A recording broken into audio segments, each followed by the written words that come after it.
Pinipilit naming magbayad ng buwis. Pero ganito po bang kinapupuntahan ng aming buwis na binibigay? Pwede bang na next year wag muna kaming magbayad ng buwis? Sapagkat ito palang kinapupuntahan. Napansin nyo ba ito mga ka-Genetics? Napaka-importanteng tanong ni Senator Marcoleta sa DPWH. At alam nyo ba kung ano? Well. Pwede bang hindi na muna magbayad ng buwis yung mga Filipino mga ka-Genetics next year? Ano kaya ang magiging reaksyon ng DPWH mga ka-Genetics? Nako, at agree ako niyan. Dapat lang siguro hindi muna tayo magbayad ng tax. Kasi alam na natin kung saan napupunta. Nakukulimbat mga ka-Genetics ng mga gahamang taong to. Tayo ang bumubuhay sa magarapalang politikong ito at mga opisyales. At ito yung nagiging reaction mga ka-Genetics. Panoorin natin. Tingnan ko dito na malungkot, alam mo kung bakit. Several text messages are being received by this representation almost every day. Alam mo kung anong mga taong sinasabi nila sa akin? Nakikita po namin, sabi niya, kung paano winawaldas ang pera ng bayan. At napapatunayan po namin araw-araw, lalo na po pag nakikinig kayo kami sa hearing ninyo. Kami po pawis, dugo ang puhunan namin dito. Lalong-lalo na po kami na nasa mababa lang ang kalagayan. Pinipilit naming magbayad ng buwis. Pero ganito po bang kinapupuntahan ng aming buwis na binibigay? Pwede po ba, kanya, Senator, pwede bang mag-request pakikita ko sa iyo ang mga text messages mamaya para sabihin ko lang sa iyo na totoong sinasabi ko. Pwede bang ilaban nyo kami na next year wag muna kaming magbayad ng buwis? Sapagkat ito palang kinapupuntahan. What do you think I should tell them? Can you help me provide an answer to these people? Mr. BIR, kung nandiyan ka pa po. Can you help me tell them kung anong dapat kong sabihin sa kanila? Their observation is valid. Pera po nila ito eh. Ganito po ang kinapupuntahan eh. What will I tell them?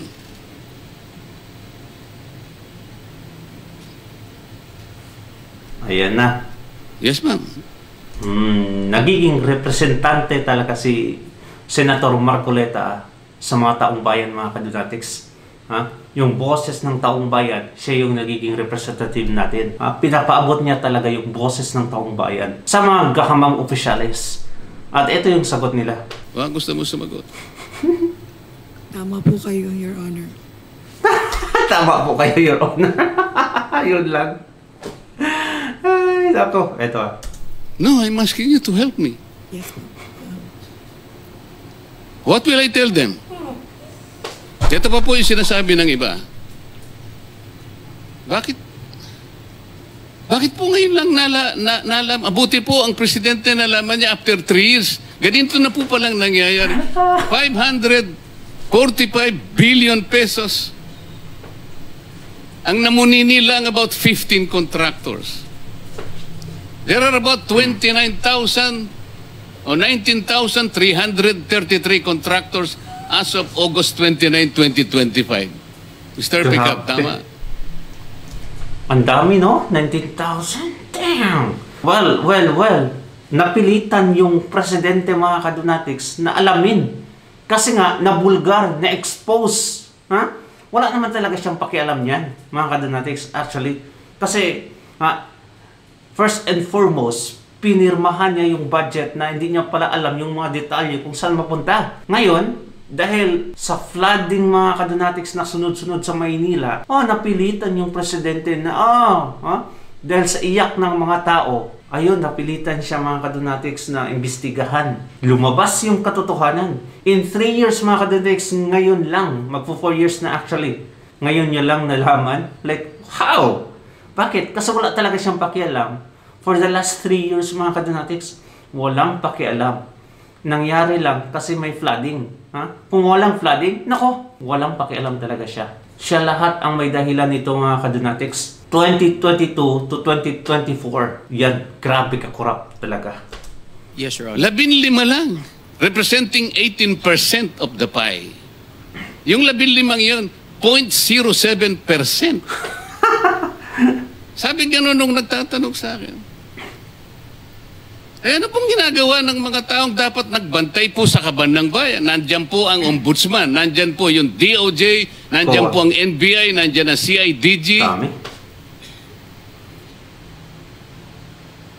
Eh, bakit po ayaw nilang tulungan ng presidente? Mabuti po pala siya, naalaman niya. Paano po yung mga taong kinakasangkapan na ng opisina niya, nakatakot-takot na intelligence funds ang binibigay sa kanila, confidential funds, para sa ganun bantayan lang ang pera ng bayan? Katulad halimbawa po, ang pulis. Ang pulis po sa, alam niyo sa batas nila ngayon, hindi lamang public order but also public safety ang nakalagay. They're bound to serve public safety. Ano po ibig sabihin? No? Sa tingin ko po, dapat i-report nila yung open drainage. Kasi maaaring madisgrasya yung naglalakad in open drainage. O kaya busted yung street lights. Medyo maraming kriminal na to. O kaya clog yung... Eh, paano pa yung flood control? Diba dapat? Maraming magbabantayan dito. Bakit po kanya hindi na po nagbabantay? Mabuti na lang nalaman ng presidente kahit nahuli na. Tuwang-tuwa siguro si Marcos Jr. dito mga kadonatics nang narinig niya na pinupuri ni Senator Rodete Marcoleta ang pag-expose ni BBM sa flood control project. Pero kung susumayin natin ng mabuti mga kadonatics, na-expose lang to dahil sa mga flooding. Wala talagang siyang pakialam nito. Kaya it's wrong mga kadonatics to say na mabuti pa yung presidente. I am pro Marcoleta mga kadonatics, pro Duterte. Pero that statement, yung kunting statement na yan mga kadonatics, I strongly disagree. What do you think? Comment down below. Kasi sa mga nangyayari mga kadonatics, hindi natin bigyan na acknowledgement yung presidente dahil lang na-expose. No! Siya yung nag-umpisa sa lahat. Pero nalaman pa din natin, anong ginagawa ng mga tao? What am I supposed to tell them? Anong sasabihin ko sa kanila? Alam mo, gusto ko sabihin sa kanila, mga kababayan, alam ko pong malungkot kayo. Alam ko pong nagdaramdam kayo. Masakit po ang loob nyo.